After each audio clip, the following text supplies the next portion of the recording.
Então, nós vamos hoje falar sobre o capítulo 19, que o título é A Luz do Mundo. Vamos fazer uma oração e nós vamos entender que essas palavras de Jesus, nós vamos ler uma palavra aqui que Jesus diz sobre ele mesmo, e nós vamos ver que isso é mais real do que normalmente a gente pensa. Então, vamos fazer uma oração e que Deus nos ajude a compreender essa grandiosa verdade. Oremos juntos. Querido Deus e eterno Pai, muito obrigado, Senhor, pelo privilégio de estarmos aqui nesse momento para meditar em Sua Santa Palavra. Que o Senhor fale conosco, Senhor, e nós te agradecemos, meu Pai. Transforma a nossa vida em nome de Jesus. Amém. Então, em João, no capítulo 9, versículo 1, a Bíblia diz assim: E passando Jesus, viu um homem cego de nascença. Olha que coisa, né? O capítulo 9 começa dizendo aqui em João que Jesus passa e vê um homem que era cego de nascença. Quando chega no verso 5, João capítulo 9, versos 5 a 7, diz assim: Enquanto estou no mundo, sou a luz do mundo. Tendo dito isto, cuspiu na terra e com a saliva fez lodo e untou com o lodo os olhos do cego. E disse-lhe: Vai, lava-te no tanque de Siloé, que significa o enviado. Foi, pois, lavou-se e voltou vendo. Então olha que coisa, né? Veja que Jesus, ele foi bem enfático aqui quando ele disse: Enquanto estou no mundo, sou a luz do mundo. Né? Em outras passagens nós vemos Jesus dizendo a mesma coisa: Eu sou a luz do mundo. E para exemplificar, porque Jesus em sua misericórdia, ele nos mostra que ele é a luz do mundo de forma prática, para que a gente não fique duvidando ou com dúvidas, né, se é algo abstrato, não é algo real.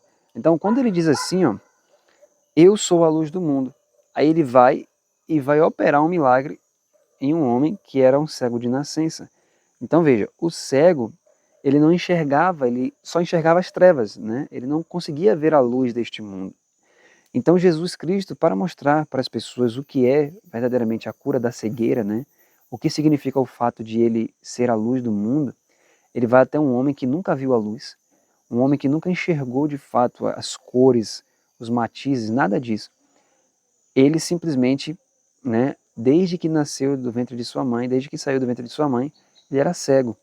Então Jesus ele vai e diz, olha, ele diz, enquanto estou no mundo, sou a luz do mundo.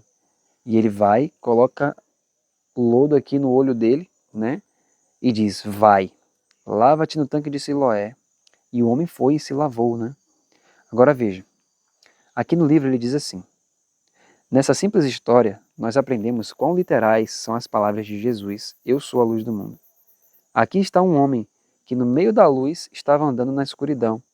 Jesus disse, eu sou a luz do mundo, e imediatamente deu a visão ao homem. É bem evidente que o pobre homem estava dependendo totalmente de Jesus e da sua palavra para ver. Jesus era literalmente para ele a luz do dia. Mas esse caso é somente ilustrativo. O que Jesus foi para aquele homem, ele é para todos. Ele é literalmente a luz do mundo. João 1,3 diz, todas as coisas foram feitas por ele. Colossenses 1,17 diz, todas as coisas subsistem por ele.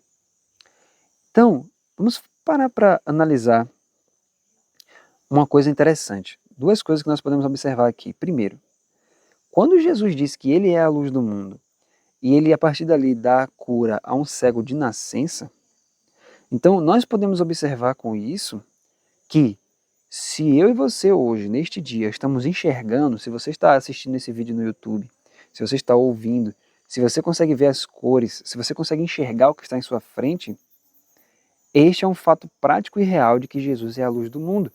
Porque quando ele disse que ele era a luz do mundo, a ilustração que ele deu logo quando ele falou isso foi a cura de um cego de nascença. Então veja que desde que ele nasceu, agora olha que coisa interessante. Se você pensar em um lapso de tempo, você vai ver o seguinte, ó. Digamos que esse homem tinha 30 anos, um exemplo.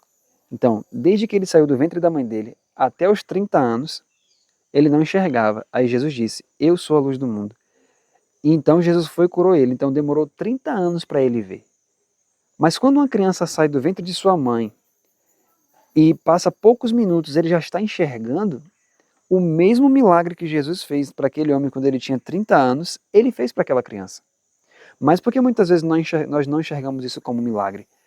Porque normalmente quando a gente olha, a gente pensa assim, não, já é comum, né? É algo comum isso acontecer. Mas todas as vezes que uma criança nasce e nasce com seus sentidos, aquilo é um milagre de Deus. É o milagre da vida. Então, a mesma palavra, ele diz aqui, a mesma palavra que disse, haja luz e houve luz, ele diz, foi essa mesma palavra que deu luz ao pobre cego. Não havia virtude curativa no barro, nem na água, mas o homem obedeceu à ordem, vai e lava-te. E nessas palavras de Jesus, ele encontrou a luz. Assim, ele descobriu que as palavras lâmpada para os meus pés e a tua palavra e luz para o meu caminho são estritamente e literalmente verdadeiras. Aquele que segue a Cristo não pode andar em escuridão, porque ele é a luz da vida. João 8, verso 12. Então, quando nós olhamos para essa realidade da palavra de Deus, nós enxergamos de fato que Jesus, ele é a luz para nós, né? Então você sabe agora, você entende que o mesmo milagre que esse homem teve, você também teve, porque você está enxergando, e Jesus Cristo, tanto para ele quanto para você, é a luz do mundo.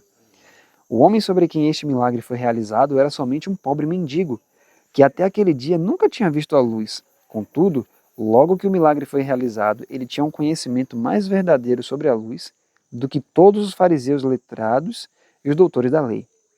Quando houve uma dúvida expressa sobre ser ele o mesmo cego que mendigava à beira do caminho, ele resolveu essa questão dizendo, sou eu.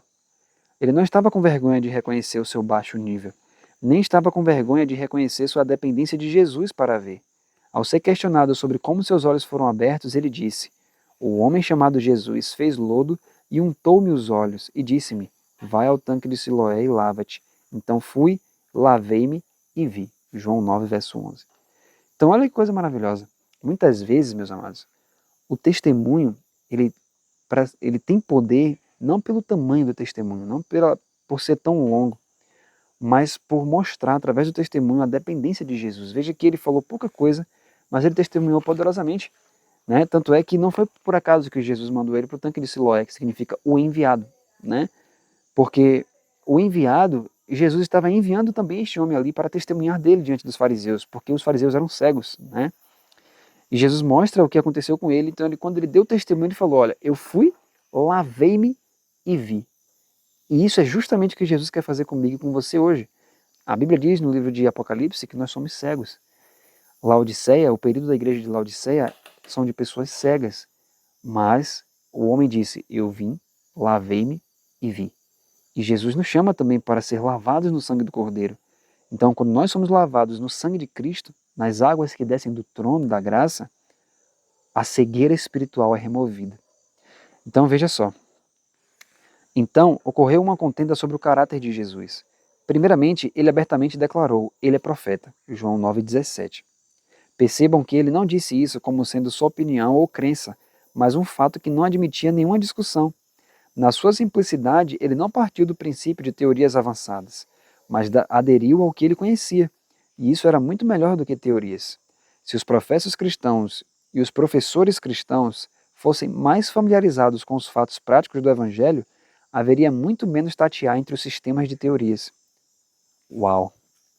Queridos, se nós conhecermos a Deus, se nós conhecermos a Jesus, tivermos experiências individuais, profundas e práticas com Deus e com Jesus, né, com o Espírito Santo, nós vamos falar de uma realidade muito mais prática e pessoal do que apenas teorias.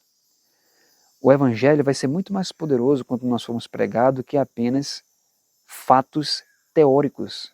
Às vezes uma palavra que você dá um significado ali e outro, mas o Evangelho ele precisa ser algo experimentado, né? E não somente estudado, não somente compreendido, mas vivido e experimentado. Então veja que esse homem, ele não tinha o mesmo entendimento que os fariseus tinham, certamente, de muitas palavras do hebraico, ou de muitas teorias que os homens faziam ali, mas ele tinha algo que aqueles homens não tinham, que era o quê? Um fato experimental. Ele tinha experimentado o Evangelho, ele sabia o que era o poder do Evangelho na prática, coisas que os fariseus e os judeus naquele tempo não sabiam. Então ele estava familiarizado com Jesus porque ele sentiu o poder de Jesus na vida dele, então ele pôde testemunhar com poder. Isso não significa que isso nos isenta do fato de estudarmos, claro que não. Nós precisamos compreender profundamente o Evangelho Porque Jesus está na sua palavra. Nós devemos ter compreensão da palavra para compreender quem é Jesus. E essa é a vida eterna, como diz João 17, verso 3. Mas para termos experiência com Jesus, precisamos ter experiência com a palavra, compreender a palavra e trazer a realidade que está no texto para a minha vida diária, para a minha vida prática. Senão não faz sentido. A Bíblia não é um livro de histórias somente. Não é para você ler ali e olhar como se fosse, isso aconteceu no passado, mas hoje não vai acontecer mais. Não, porque isso é incredulidade. Se está escrito essas coisas aqui, é porque Deus quer fazer isso na sua vida. É para isso que está escrito essas coisas. Então, quando perguntaram para ele, né, quando os fariseus disseram que Jesus era um pecador, ele disse, se é pecador, eu não sei. Uma coisa eu sei, é que havendo eu sido cego, agora vejo.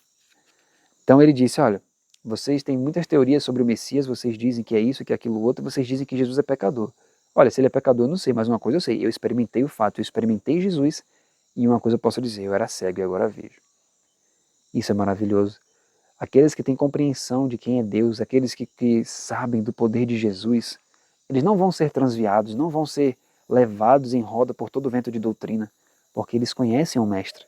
E Jesus diz, as minhas ovelhas ouvem a minha voz, elas me conhecem. Então, meus queridos, nós podemos também exclamar hoje, pela graça do nosso Senhor Jesus, se você vai ao trono da graça hoje, e você pede a Jesus para te lavar dos seus pecados, você sabendo que, segundo a palavra de Deus, você também é cego, você pode hoje dar esse testemunho e dizer, eu fui a Jesus e eu era cego e agora vejo. Louvado seja o nome do Senhor. Que você possa exclamar isso neste dia de hoje. Eu era cego e agora vejo.